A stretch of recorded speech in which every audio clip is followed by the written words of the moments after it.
A casa estava mergulhada em um silêncio absoluto quando estacionei na entrada, exatamente às 3 da manhã.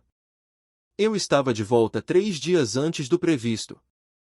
A missão no exterior havia sido interrompida após uma resolução diplomática inesperada, e eu consegui o primeiro voo de transporte disponível. Foram 12 horas de voo, mais algumas horas de burocracia na base e uma viagem exaustiva de carro até nossa casa no interior de Minas Gerais. Eu estava moído, mas a ideia de ver o rosto da minha filha, Bia, me manteve acordado durante todo o trajeto. 6 meses. Esse foi o tempo que passei longe desta vez. Bia já tinha 7 anos e eu havia perdido o aniversário dela por apenas 2 semanas. A culpa me corroe em cada patrulha, em cada operação, mas aquela tinha sido minha última missão. Eu já havia dado baixa. Depois de 12 anos servindo no Comando de Operações Especiais, eu estava voltando para casa de vez.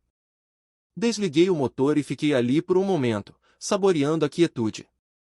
Nada de morteiros, nada de tiros, apenas o som dos grilos e o vento balançando as araucárias ao longe.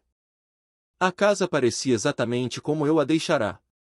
As janelas azuis que a Bruna tanto insistira em colocar, os vasos de flores que provavelmente já estavam secos agora no final do outono, o balanço de pneu pendurado na mangueira no quintal da frente. Peguei minha mochila e caminhei silenciosamente até a porta da frente. Queria fazer uma surpresa. Bruna provavelmente estaria dormindo, mas talvez Bia tivesse tido um pesadelo e estivesse acordada. Ela costumava correr para nossa cama quando ficava com medo. O pensamento me fez sorrir. A porta estava destrancada. Esse foi o primeiro sinal de que algo estava errado. Eu tinha dito a Bruna centenas de vezes para trancá-la, especialmente quando eu estava fora. Abri a porta devagar, meus instintos de soldado assumindo o controle. A casa estava silenciosa demais. Não era o silêncio pacífico de quem dorme. Era algo diferente. Atravessei a sala de estar. Louça suja na pia. Correspondência espalhada no balcão. A bolsa da Bruna sobre a mesa. Subi as escadas. Cada passo era cuidadoso e deliberado. A porta do nosso quarto estava aberta. Bruna estava lá, jogada na cama com as roupas que usará durante o dia, um braço pendurado para fora da borda. Uma garrafa de vinho vazia estava no criado mudo. Meu maxilar travou. Fui até o quarto da Bia. Empurrei a porta decorada com adesivos de princesas que ela mesma escolhera antes de eu partir. Vazio. A cama estava feita. O coelho de pelúcia dela, o Sr. Orelha, com o qual ela dormia desde os 2 anos, não estava lá.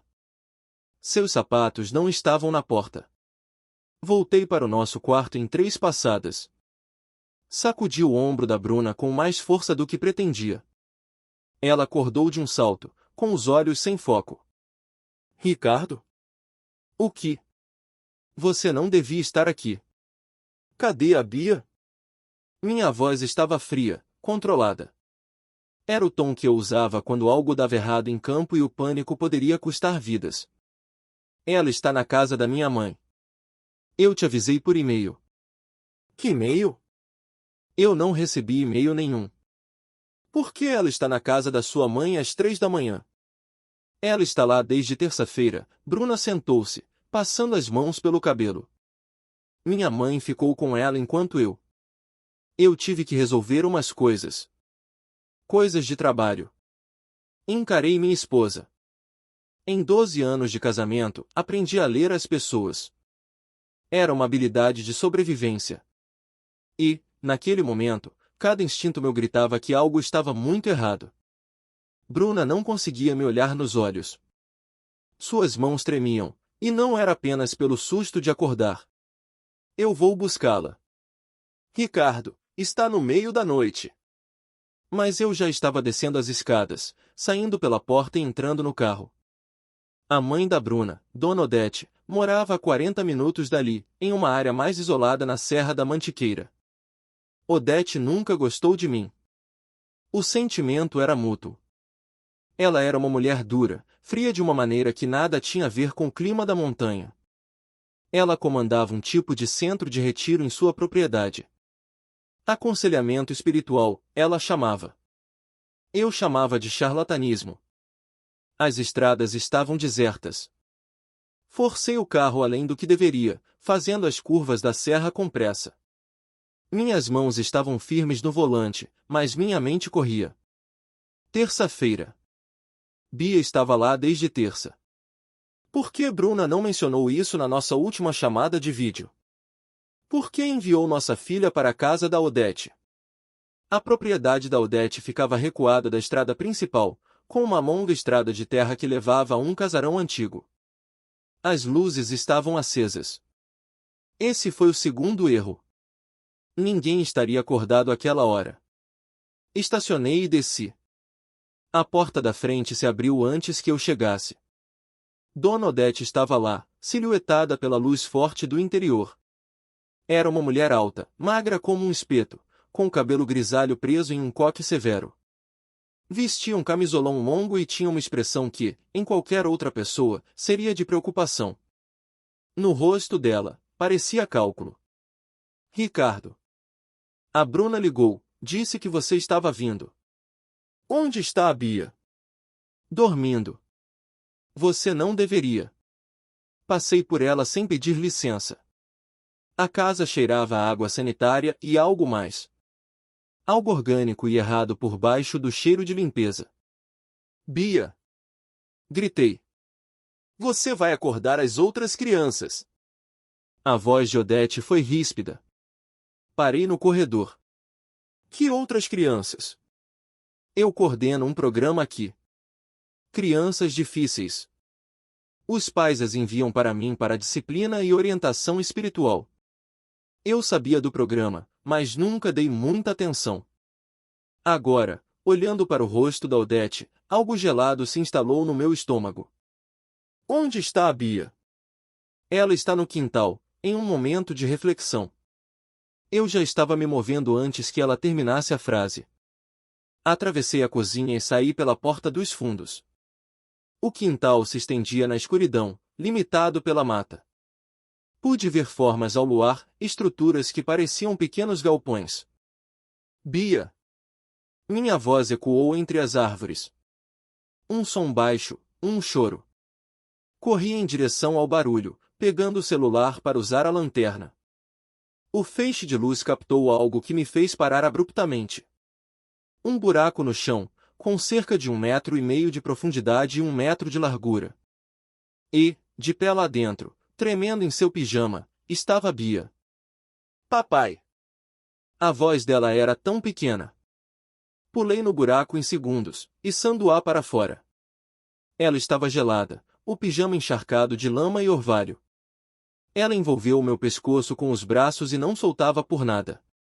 Eu estou aqui, querida. Eu te peguei. Tirei minha jaqueta e a envolvi nela. Ela tremia violentamente.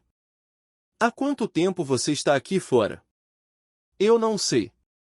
A vovó disse. Ela disse que meninas mais dormem em covas. Que eu precisava aprender. Ela estava soluçando agora, as palavras mal faziam sentido. Uma fúria incandescente percorreu minhas veias, mas eu a obriguei a baixar. Bia precisava que eu estivesse calmo. Eu precisava aquecê-la e deixá-la segura. Depois, eu lidaria com a Odete. Papai! Não olha no outro buraco, o sussurro da Bia cortou meus pensamentos. Por favor, não olha. Virei-me e o feixe da minha lanterna varreu o quintal. Lá, a uns 6 metros de distância. Outro buraco. Este estava coberto com tábuas. Bia, preciso que você feche os olhos. Tudo bem? Pode fazer isso por mim? Ela sentiu contra o meu peito, apertando os olhos. Carreguei-a em direção à casa, mas parei ao lado do segundo buraco. Eu precisava saber. Tinha que entender com o que estava lidando.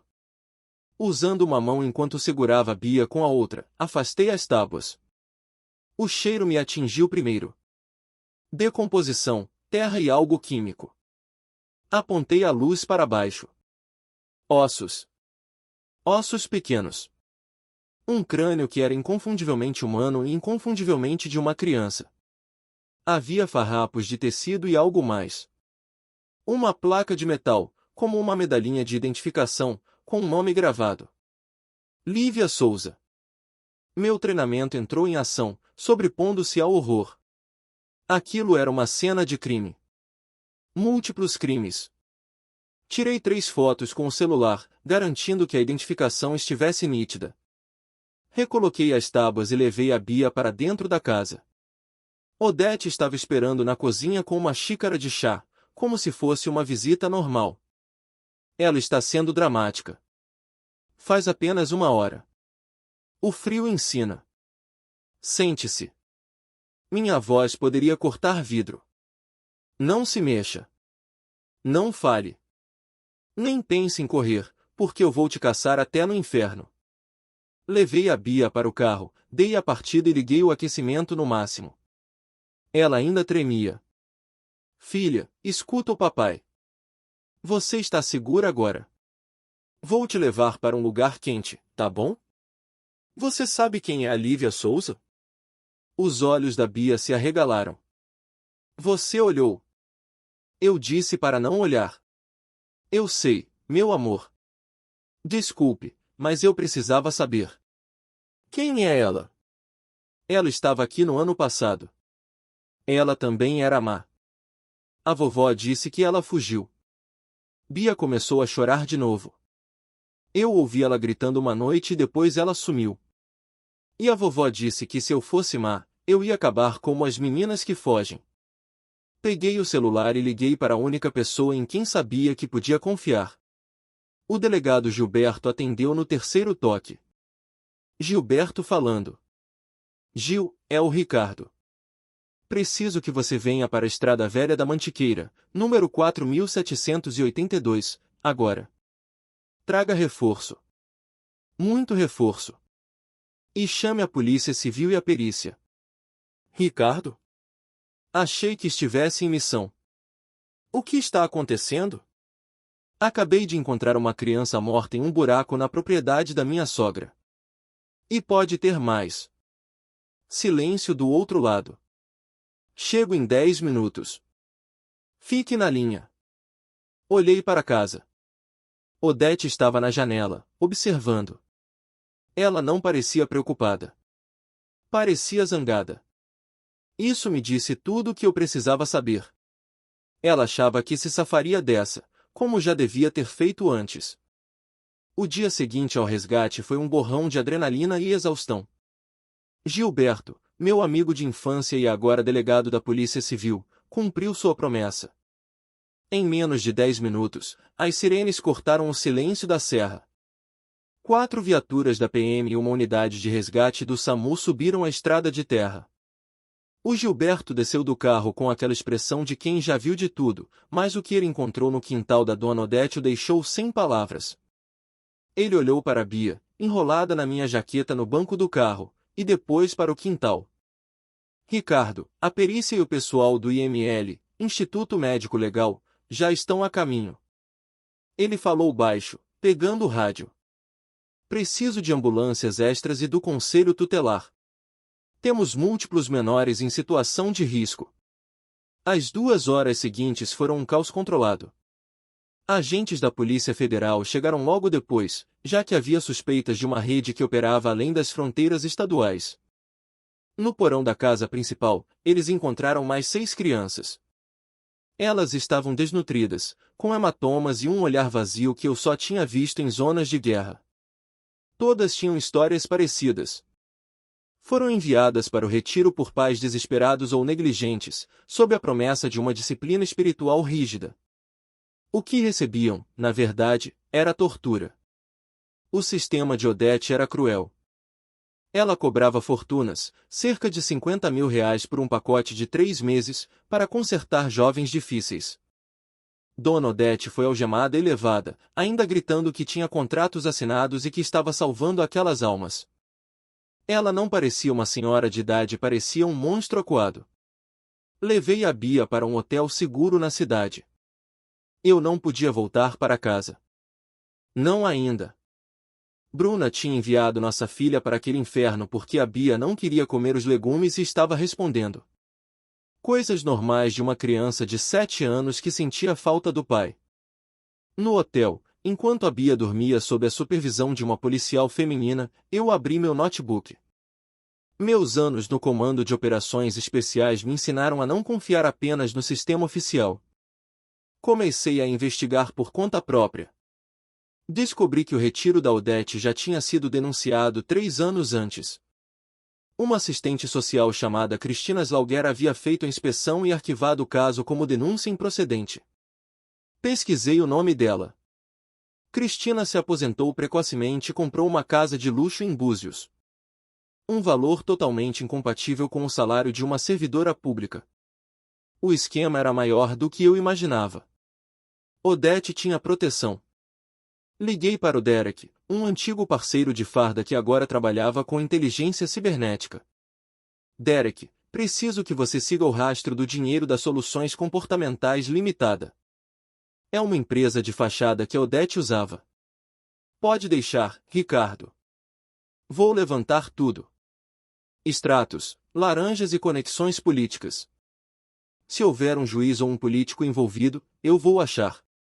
Enquanto esperava o retorno dele, recebi uma mensagem da Bruna. Onde vocês estão? A polícia veio aqui fazer perguntas sobre a minha mãe.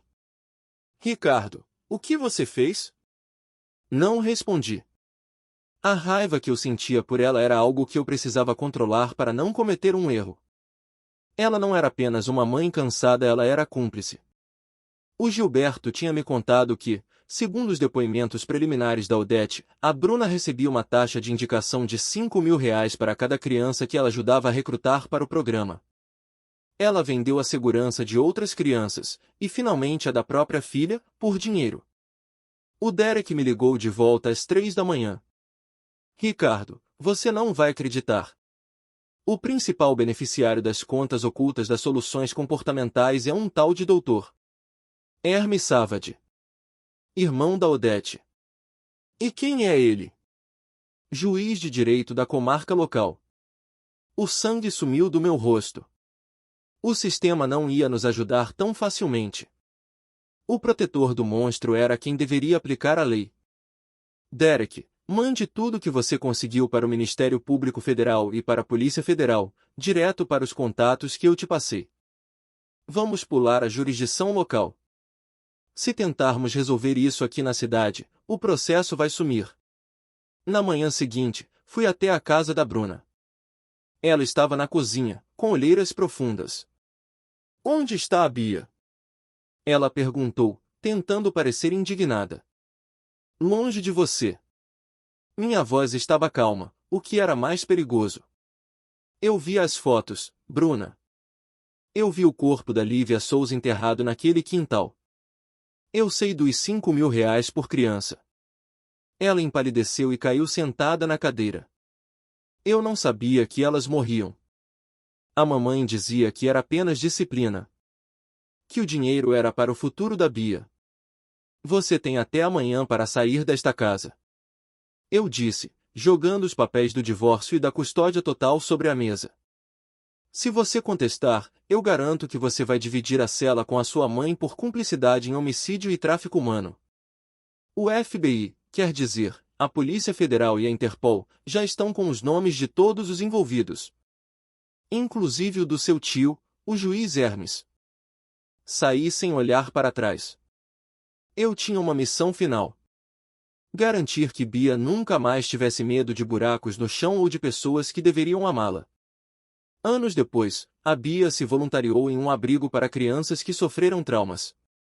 Ela se tornou uma mulher forte, inteligente e resiliente. Eu me orgulhava dela mais do que de qualquer medalha que recebi no exército. Mas a justiça nunca dorme. Recebi um alerta no celular sobre um caso similar no interior da Bahia. Mesmos métodos, nomes diferentes. Suspirei e peguei meu telefone. Derek? Preciso de um favor. Mande-me os detalhes. Pois enquanto houver monstros se escondendo atrás de disciplina, haverá alguém para caçá-los. Eu sou esse alguém. Obrigado por ouvir minha história até o fim. Se ela tocou você, deixe um like, Escreva nos comentários o que mais te marcou e não se esqueça de dizer de onde você é. Inscreva-se no canal, muitas outras histórias ainda estão por vir.